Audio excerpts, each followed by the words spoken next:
porque bueno, tras la victoria del no en el referéndum del pasado domingo contra los 135 artículos de la Ley de Urgente Consideración, como ustedes saben, el presidente de la República, Luis Lacalle Pou, pidió a autoridades del gobierno y a legisladores de la coalición que aceleren los motores, las gestiones, las negociaciones para poner en marcha varias de las reformas propuestas y prometidas en la campaña electoral.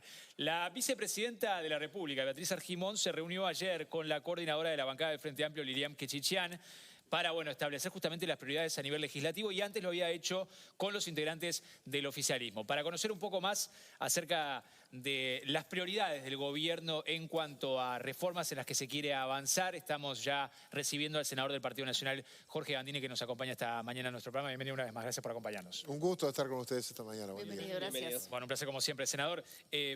¿Cuáles son para ustedes, para el Partido Nacional en particular, las prioridades en lo que resta de la legislatura y del gobierno en base a lo que ya anunció el presidente de la República y de lo que fueron las promesas de campaña?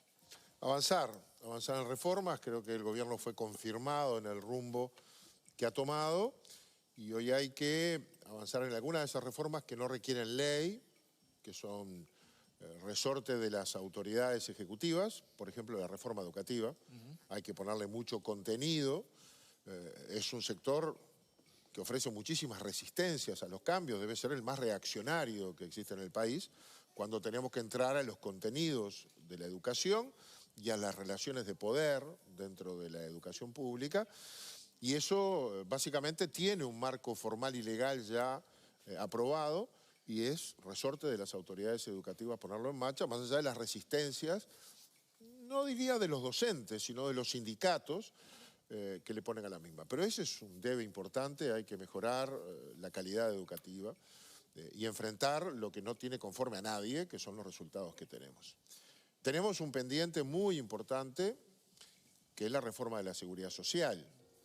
Cuando hablamos de reforma de la seguridad social, hablamos de darle sustento en el tiempo a la ecuación financiera, económica, la sustentabilidad, que los que hoy están aportando siendo jóvenes, estén seguros que se van a poder jubilar dentro de 20, 30, 40 años.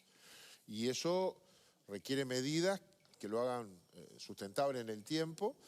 Hoy la seguridad social está fuertemente financiada por los recursos que se transfieren del Estado, que se recauda, por ejemplo, por IVA. Cuando pagamos IVA, 7 puntos van directo al BPS. Pero además aportamos otros 500, 600 millones de dólares al sistema, y tenemos las cajas paraestatales, que son distintas, son solidarias con ellos mismos. Yo soy solidario con todos, aporto al BPS y tengo un tope, y aporte lo que aporte, me jubilo con un tope. Las cajas son solidarias entre ellas, pero además tienen problemas de sustentabilidad en el tiempo también. Tenemos entonces que abordar el sistema. Obvio que es un tema que no es simpático, porque la única manera de financiar el sistema es tocando todas o alguna de las variables que le dan viabilidad. O se trabaja más años, o se paga más mientras trabajás, o cobrás menos cuando te jubilás. No hay mucho misterio.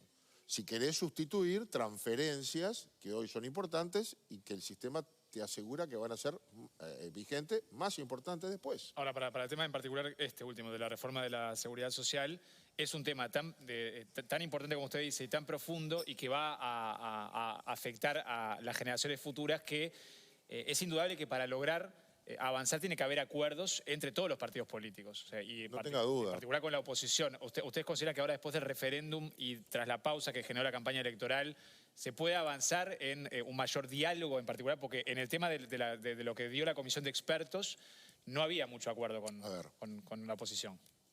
Mi opinión, sí. porque cualquier reforma a la seguridad social tiene resultados mucho después. O sea, supongamos que aprobamos una reforma a la seguridad social en el año 2022, la vamos a ver con suerte en el próximo gobierno. Este gobierno no hace caja ni ahorra un peso, porque tiene regímenes de transición. Nosotros no vamos a decir a una persona que tiene 55 años que ahora se tiene que jubilar 5 años después. Va a ser para los que son más jóvenes, o sea que va a cambiar la ecuación más adelante. Por lo tanto, tiene que haber un acuerdo entre los que gobiernan y los que aspiran a gobernar. Porque los que gobiernan hoy capaz que pagan un costo político importante en el debate público, pero estamos asegurando una continuidad de futuro. Así que o hay madurez en el sistema político y nos entendemos de que por lo menos hay que hacer algunas reformas, o la reforma, a mi juicio, no sale. Porque yo por lo menos no estoy dispuesto a avanzar en una reforma a voto duro y puro. En esto o nos incorporamos todos porque todos hemos dicho que hay que hacer una reforma en el sistema, o si lo miramos con resultados puramente electorales, es muy difícil llegar a un acuerdo. Ahora, va a haber, bueno, yo acabo de escuchar hace un par de días al mismo promotor del referéndum, el presidente del sindicato de ANCAP, diciendo que la lucha continúa y ahora empieza la lucha para resistir la reforma a la seguridad social. O sea, todavía no sabe cuál es y ya está en contra. Usted da por descontado que va a haber un costo político para el gobierno a raíz de esta reforma. Tocar cualquier variable genera incertidumbre hacia el futuro de los que hoy trabajan. Nadie le va a tocar la jubilación a los que están jubilados, vamos a entendernos, no pasa por ahí. Y a los que están por jubilarse. Ni a los que están por jubilarse. Pero hay que generar sustentabilidad del sistema, entonces hay que poner todos los condimentos. Uno de ellos es que hoy la gente vive más años y por lo tanto si te jubilás a la misma edad y después vivís 30 años más porque el promedio de vida aumentó, el sistema de los activos mantiene muchos años al que está en condición de pasivo. Bueno, hay que trabajar más años. En el mundo el sistema ha ido poniendo la edad jubilatoria más arriba y en Uruguay el promedio es 63, el real, a los 60 te puedes jubilar, pero la gente está más saludable, sabe que cuando se jubila le ingresa menos, siente ganas de seguir trabajando y trabaja hasta los 63. O sea... Pero lo subís y lo pones obligatorio a los 63 y ruido va a haber. Entonces, no nos podemos poner de acuerdo en esas cosas tan obvias. Está diciendo, la bomba no va a explotar ahora tampoco, porque hay un margen todavía, esto lo necesitamos, pero no va a explotar dentro de 2 años. No. Si no nos hacemos, si no la sacamos todos juntos, que le explote el que venga. Eso es Gandini, ¿eh? Sí, sí. Yo creo que el sistema tiene que trabajar con madurez para enfrentar un problema que tenemos en el mañana. Por eso. Y si no sabemos enfrentarlo, bueno, capaz que no nos ponemos de acuerdo. Y la pelota vaya para adelante. Porque yo no estoy dispuesto a que me hagan un referéndum en la elección que viene hablando en contra de una medida que hay que hacer porque es imprescindible hacer y todos saben que es imprescindible hacer. O sea, el oportunismo tiene que quedar de lado con las políticas de Estado. No se puede hablar todo el tiempo de la política de Estado y después correrse de ellas si no conviene. Uno gobierna para hacerse cargo de las consecuencias de eso y tiene la obligación de ir adelante de los problemas. Bueno, el sistema político uruguayo es sólido, ahí reposa la democracia y creo que tiene madurez. Veamos con quién hablamos de la oposición, porque también es difícil encontrar con quién hablar de la oposición, y veamos cuántos pesos tienen los sindicatos a partir de este referéndum en las decisiones que toma el Frente Amplio. Esta es una de las consecuencias del referéndum. El poder interno, la vida política de un partido político que ahora tienen los sindicatos. Vamos un segundito más atrás, antes de lo de los sindicatos. Decía esto, el gobierno no va a ir solo con este tema porque es un tema muy grande. El otro día lo decían en el programa de Nico, es fácil desviarse en la radio. Concretamente, el sueño del pibe del Frente Amplio es que votemos una ley antipática y después disfrutarla. Es decir, el Partido Nacional o el gobierno no se va a hacer cargo de llevar adelante una reforma constitucional sin apoyo de la oposición porque no quiere pagar el costo político electoral. No es un tema de costo, es un tema que una reforma que va a regir 30, 40 años requiere de un acuerdo político mucho más amplio que del partido que gobierna. Tenemos que ser capaces de ponernos de acuerdo en algo. Si el corazón del debate es el oportunismo, estamos liquidados. Es decir, por ahí no puede pasar. Se nos va a venir a derrumbar el sistema encima. Y hay que darle tranquilidad a la gente. De los que trabajan hoy se van a poder jubilar mañana. No me gustaría que pasaran las cosas que pasan en Argentina, por ejemplo, donde no hicieron la reforma a tiempo y hoy la gente que trabaja no sabe si se va a jubilar. Bueno, con esa madurez de todo el sistema, incluido ustedes, los periodistas, es decir, todos los analistas, tenemos que tomar decisiones que a veces nos pasan en nuestras familias.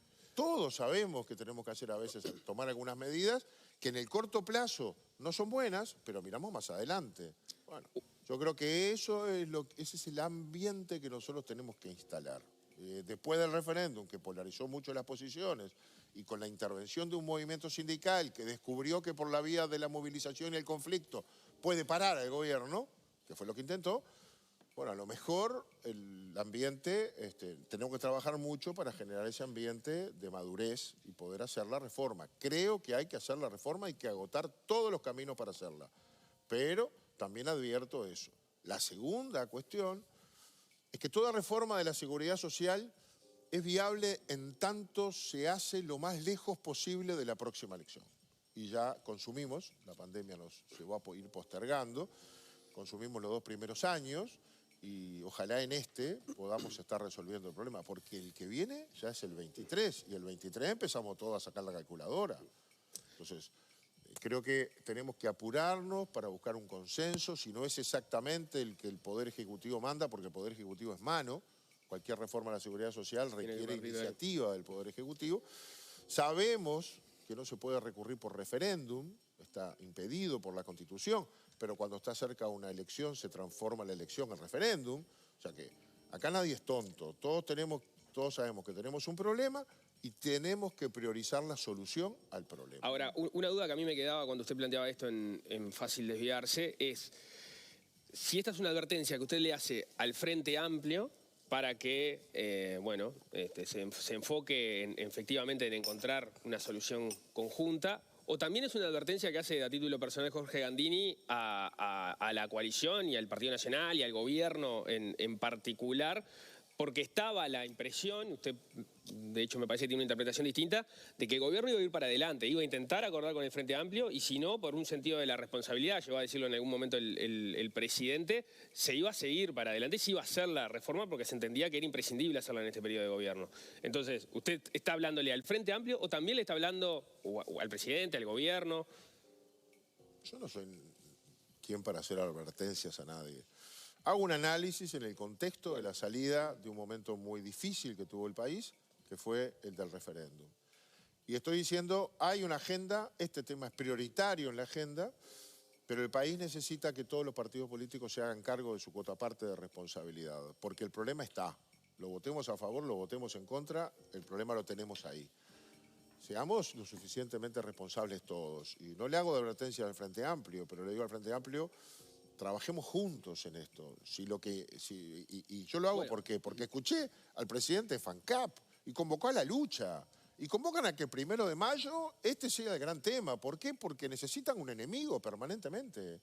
Entonces, FANCAP no es necesariamente el Frente Amplio, ¿no? No, pero FANCAP fue el que arrastró al PIT-CNT primero y al Frente Amplio después en el referéndum. Y recuerdo cuántos senadores del Frente Amplio estaban en desacuerdo con recoger firmas y se los llevaron puestos. ¿Podemos pensar que el tema del diálogo exista, teniendo en cuenta que fue una de las primeras cosas que dijo Fernando Pereira cuando terminó el referéndum y dijo, bueno, le pide al gobierno que arme una mesa de diálogo? No, yo no estoy de acuerdo con la mesa de diálogo. Sí, ¿y no sería parte de esto? La mesa de diálogo en un sistema institucional y democrático está en los poderes constituidos y representativos de la soberanía popular. El Poder Ejecutivo y el Parlamento. Sí. ¿Por qué hay que sustituir al Parlamento? ¿Por otra mesa? ¿Y quién está en esa mesa? Lo que dice entonces, el diálogo tiene que darse en el Parlamento, exclusivamente. Ahí hay 42 diputados del Frente Amplio en la Cámara de Diputados y hay 13 senadores del Frente Amplio. Eso es lo que la gente nos dio en proporción. El referéndum no cambió nada. El referéndum resolvió sobre una ley, no constituyó un nuevo panorama electoral. Bien, ¿cuál es la mesa que sustituye al Parlamento? Porque en el Parlamento ayer estaba sentada la coordinadora del Frente Amplio y la presidenta del Senado, hablaron de la seguridad social también. Es decir, ese es el lugar natural.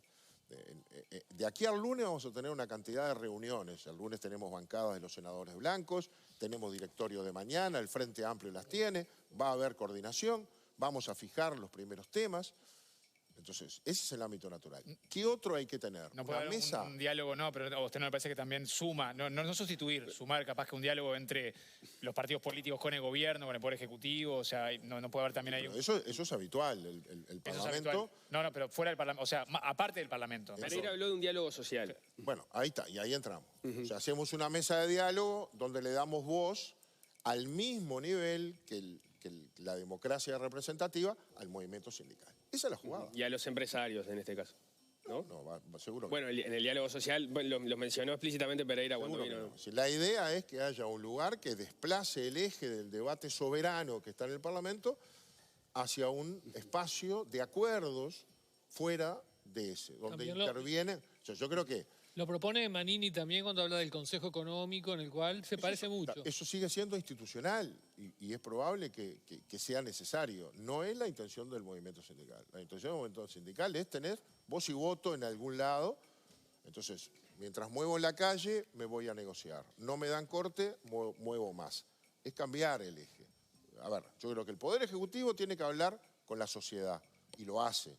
El movimiento sindical habla con el Ministerio de Economía, habla con el Ministerio de Trabajo, habla con el Ministerio de Industria, siempre habla. El Parlamento habla con la sociedad civil cuando va a hacer una ley. Yo acabo de hablar con un dirigente muy importante de los sindicatos y quedamos en trabajar en estos días sobre un tema pendiente. Con el presidente de FANCAP no fue. No. Pero ¿lo tengo que hacer para la televisión? No.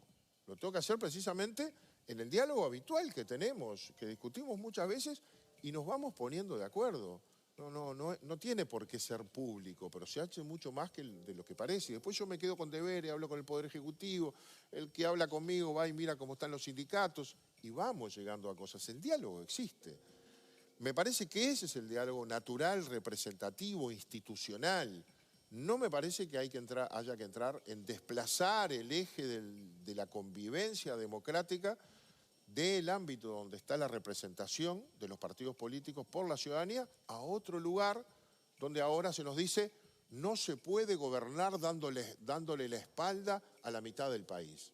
Es como que le hubiéramos dicho a Tabaré Vázquez en la primera elección que ganó por el 50.3, ni siquiera el 51%, la mitad del país no está contemplada, vamos a cogobernar. No, las urnas dijeron, ganó usted, no hay ni siquiera segunda vuelta, gobierna usted. ¿Nosotros dónde? En el Parlamento, con nuestros 49 diputados. Gandini, el oficialismo, la coalición durante la campaña marcó un frente unido en defensa de la LUC. Pero ahora ya, pocos días después del referéndum, ya se empiezan a notar algunas cuestiones internas. Por ejemplo, en Cabildo Abierto con el senador Gandini, el senador Manini Ríos, planteando que el Partido Nacional tiene que ceder en algunas negociaciones y planteando mayor diálogo a la interna de la coalición. ¿Cómo evalúa usted eso? Bien, es la vida. Nosotros no somos un partido político que nos hemos fusionado. Somos 5 partidos políticos distintos que competimos hasta octubre, que nos unimos bajo un programa de gobierno y que vamos a competir en la próxima. Está clarísimo que vamos a volver a competir entre nosotros. Por lo tanto, es natural que en la convivencia haya perfiles, haya propuestas. Cabildo Abierto es sumamente proactivo en la presentación de ideas y propuestas. ¿Y es incómodo, Cabildo, para la coalición? No, a mí no me resulta incómodo para nada, porque yo estoy acostumbrado a esto. Van y vienen y a veces estas cosas lo que hacen es afirmar las identidades de los partidos adentro de la coalición, porque los partidos saben que en la próxima van a competir y por lo tanto no quieren fundirse detrás de la imagen del Partido Nacional, que es el que ejerce el Poder Ejecutivo. Esto es natural. Ahora, cuando yo paro raya y miro cómo ha funcionado la coalición, bueno, en todos los temas importantes hemos votado juntos, todos. ¿Pensamos lo mismo siempre? No. Menos la ley forestal. Pero no estaba en el programa de gobierno. Pero era importante. Sí, era importante, pero no estaba en el programa de gobierno. Y la rendición van de a cuentas haber se trancó otros. también Y el acuerdo político dice, lo que está en el compromiso por el país es un compromiso de todos. En lo que no está por allí, en lo que no está allí, cada uno tiene las posibilidades de plantear sus iniciativas y sus matices. Es decir, no sustituimos con una disciplina de coalición el lugar natural que tiene un parlamentario de presentar y opinar lo que quiera, y lo mismo un partido político. Ahora, salvo lo que es el acuerdo. Y el acuerdo ha funcionado. Presupuestos, rendiciones de cuentas, toda la crisis sanitaria, la LUC. La rendición estuvo trancada también por el tema de la colonización. ¿Cómo no va a estar? Y la que viene va a estar trancada también. Pero digo, la interna de coalición, no en el Parlamento en general. Sí, y la que viene va a ser igual. Porque es la vida natural de los partidos políticos. El asunto es si tenemos rendición. Y si la rendición es sostenible, sustentable económicamente. Si no estamos tocando las bases sobre la que se construye el proyecto general. Después, este quiere más para acá, este quiere más para allá. Y sí, uno entiende que se hace de una manera, otro entiende que se hace de otra. Y es natural, somos partidos políticos distintos. El asunto es si podemos acordar. o sea, pueden competir, van a competir, No, vamos a competir. pero no demasiado, ¿no? No pueden competir tanto que lo que se diga en este tiempo y en la campaña después sea un muro inseparable a la hora de generar acuerdos. Eso también forma parte de la madurez. En la base de esto tiene que estar en que para que a cada uno le vaya bien, le tiene que ir bien al gobierno. Y al gobierno le va a ir bien si le va bien al país. Ahora, es imposible que al gobierno le vaya mal y a uno de los que los integra después le vaya bien. Así que ese es el punto límite de la convivencia. Podemos tironear pero nos tiene que ir bien a todos.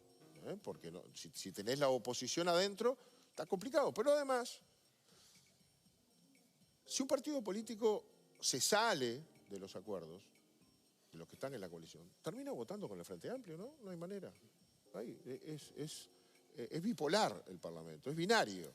Si no estás acá, aunque sea por razones distintas, estás acá. Puede jugar libre, puede votar con algunas veces sí, otras veces no. Sí, pero cada vez que vota no, termina votando y dándole mayorías a la izquierda. Pero para Cabildo Abierto eso no ha sido un problema. Una vez, en un tema que no está en el programa de gobierno. En las demás siempre hemos resuelto nuestro... Y ese es el límite que tiene Cabildo, entonces. Que tenemos todos. Bueno, no, pero acá claramente el Partido Nacional es el gobierno. Pero Leonardo, ¿cuántas veces yo me he querido salir porque tengo un matiz? Y si me salgo yo sé dónde quedo, entonces no me puedo salir. Puedo levantar un teléfono y hablar con el ministerio, con el ministro o el subsecretario de Ganadería y decirle, che, a mí me parece que hay que sacarle el IVA al pollo y el IVA al cerdo. Me parece que es un tema que hay que hacerlo ya. Pero no vengo acá a decir ni voy a la torre ejecutiva para que me saquen la foto. Está marcando perfil Manini, es lo que está haciendo Manini. Está bien, y yo no le haciendo. puedo cuestionar a Manini eso. Está bien, él pertenece a otro partido, está construyendo está bien, identidad. pero Yo también lo pienso lo mismo, cuestionando. pero lo tengo que gestionar diferente. Pero y lo pongo nada más que como ejemplo porque no estoy pasando un aviso, ya lo he dicho públicamente que creo que ese es un tema que hay que tomar y antes lo hablé con el Poder Ejecutivo. Me parece que es una herramienta que todavía está en la mano, cuesta plata, entonces hay que mirar también esos aspectos que no me son ajenos. Pero todos tenemos la tentación, pero trabajamos para que el total funcione bien y estamos en un momento realmente complejo. Las propuestas de Manini sobre precios son interesantes, pero hay que instrumentarlas. Después yo vengo, traigo la propuesta, me dicen que sí, y tengo que generar, por ejemplo, que la cadena comercial, y sobre todo la última, controle el precio y no gane dinero de determinados productos de la canasta básica. Y lo hago con las cadenas, y capaz. Pero los más humildes no compran en las cadenas, compran en los almacenes, 6.000 almacenes. Y vaya a encontrar una cadena en las ciudades secundarias del interior. Algunas capitales tampoco las tienen. Entonces, necesito a Cambadu. Y Cambadu me va a decir a mí, bueno, ahora tengo el arroz, mire, no gano plata más con el arroz. No gano más plata con los fideos, no gano más plata con el aceite, lo congelo. Después hay que instrumentar eso. Yo no puedo generar esa expectativa si no tengo atado ese acuerdo. ¿La propuesta es descartable? No. Pero primero hay que ver si el acuerdo de introducir al Estado en las variables del mercado es posible que se concrete en la realidad. Son propuestas buenas, pero al que le toca ejecutar tiene que decir, déjeme ver. Ahora, ¿no hay instrumentos mucho más finos? El Estado no tiene, por ejemplo, con las tarjetas que tiene el Mides para la gente que de verdad tiene problemas económicos, para que esa gente pueda comprar más barato y no una rebaja generalizada como la que propone Manini, en la cual una cantidad de gente que tiene mucho dinero no va a pagar impuestos y va a tenerlo sin ganancia para el comerciante. Gente que tiene mucho más dinero que el comerciante de repente, que el dueño del almacén. Es decir, a mí me suena una propuesta de otra época y con mucha injusticia social, porque el dueño del almacén de repente tiene mucho menos plata que uno que organiza un asado de repente y para gerentes, compañeros de la gerencia de la caja de profesionales, por ejemplo. Que el señor va a verse beneficiado también por esta medida. Digamos. Sí, señor, eso es así.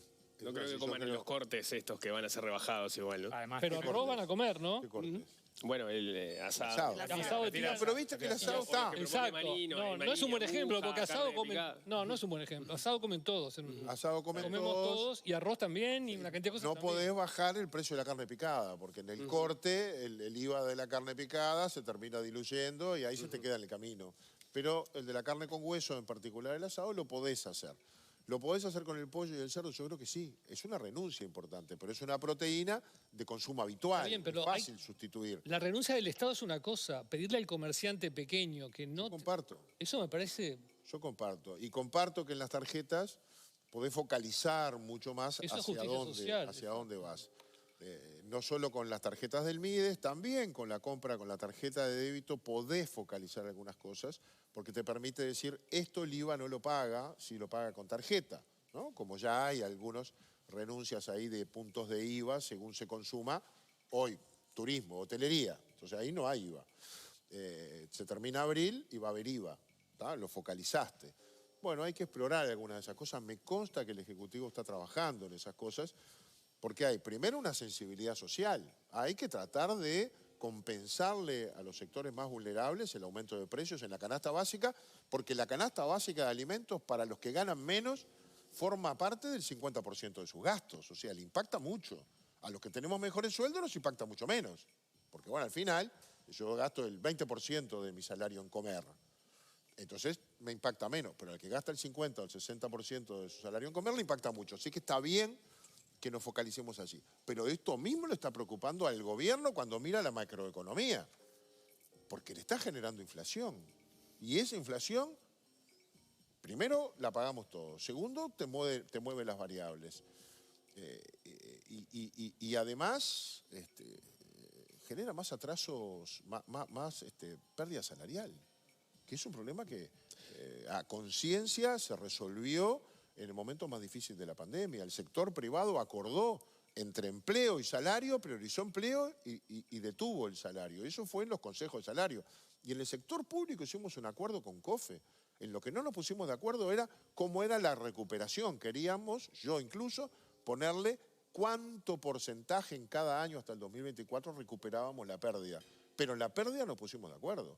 Si todos hicimos un renunciamiento. Ahora, si la inflación está por arriba de lo previsto, por factores exógenos, pero que te pegan, que son estos aumentos de precios, y la inflación mundial que termina acá, que no controlamos, bueno, tenés una pérdida de salario mayor. Y si encima tenemos este otro problema de impacto en los alimentos, vamos a tener una inflación que no controlamos. Bueno, el Poder Ejecutivo también está preocupado hasta por el control de las variables macroeconómicas. O sea que es un tema central. ¿Qué es la principal preocupación? Es esta. ¿Alguna pasa por el Parlamento? Las menos. Las mayorías pasan por decisiones de administración del Poder Ejecutivo en diálogo con la cadena de producción y comercialización. Me pareció entenderle el martes, y corríjame si no es así, que le iba a pedir una reunión al presidente para hablar por lo pronto de fijar la recuperación de los salarios en los públicos, de cómo sería. Me gustaría hablarlo con economía. Con economía. Porque tenemos un acuerdo de palabra y me parece que tenemos que empezar a revisar un poquito eso. Particularmente con los públicos. Es la gran crítica que se hace desde COFE respecto al tema salarial, ¿no? Que eso no esté establecido y que por lo tanto tienen incertidumbre de si se va a dar o no se va a dar. Yo esperaba que tuviéramos un poquito más de recuperación el 1 de enero del 2022. No la tuvimos, al menos como se esperaba, y ahora las cosas están más complicadas. Hay que analizar, ver un poquito si tenemos chances a mitad de año de introducir algún correctivo.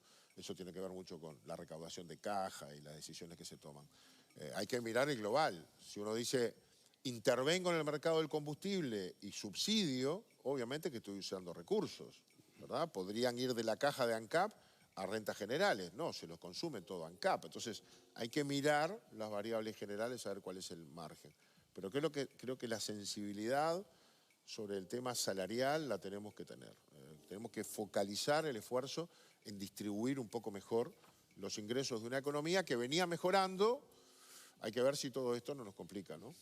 Subió la pobreza infantil, ayer se conoció ese dato, y como quedan dos análisis. Por un lado, la suba en sí, digamos, de la pobreza infantil. Lo otro, que se había anunciado una baja con números del semestre anterior. La pobreza infantil es una preocupación central. El único aumento de recursos que hubo en la rendición de cuentas fueron 50 millones de dólares focalizados allí al tema de la primera infancia. Después hay un montón de variables que a veces te mueven esa aguja. Pero ahí vamos, esa es la principal preocupación de todas. Lo que pasa es que aumentó en el segundo semestre del año pasado en comparación con el primero. Y antes había anunciado por parte del gobierno que había bajado en comparación con el año anterior, pero solo en el primer semestre. O sea, ahí la diferencia es en los periodos que se toman, ¿no? Para el análisis de la estadística. Haremos esfuerzo para que siga bajando. ¿Por qué sube si se volcaron los recursos para que baje? Bueno, porque empezó a ejecutarse el 1 de enero, ese dinero recién. Yo creo que todavía ni se transfirió. Está en la etapa de, digamos, instrumentación de una política social nueva que no está en ejecución. Deberíamos verlo en el próximo. Lo deberíamos ver capaz que en el segundo semestre. Senador Gandini, gracias por acompañarnos como siempre. Muchísimas gracias. Que pase bien. Amigos, actualizamos a esta hora los datos.